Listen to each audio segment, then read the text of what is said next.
here you are. You successfully created a content strategy. You're creating content on a monthly basis, consistently, reliably. You know you can put stuff out there, and your team is always working to improve on the quality of the content and get more resonance out of it.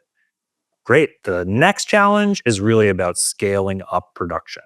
And this is where it becomes very challenging because every new piece you add and every time you add a new platform or you add a new team member, you risk undermining all of that good work that you did previously. Let's just take the blog for a second.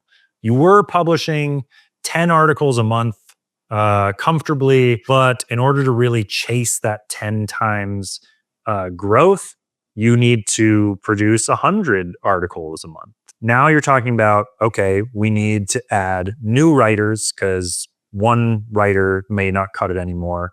We need to add new infrastructure because now you're going to have to deal with coordinating all these different, interviews and background research and maybe audio recordings and podcasting, blah, blah, blah. So the best marketing teams that can really scale up their production and be publishing at that volume are the ones who get really good at their audition process. So they have extremely high standards. And when they're interviewing new editors, new strategists, new writers, they know exactly what they're looking for and they test for it. Then the second piece is they get really good at onboarding and training their new talent in such a way that they can basically upload the company's brand approach and voice and tone into their brains as fast as humanly possible.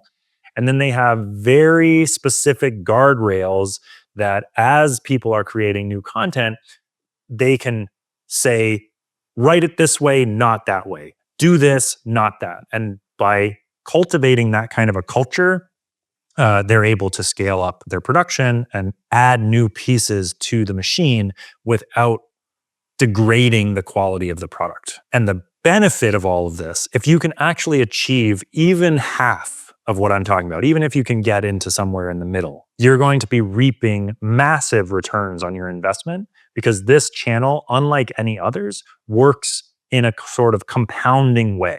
So every new piece becomes a new brick in the wall, and you can start to reap even more return on investment until every year your returns are 10 to 20 times what your spend is.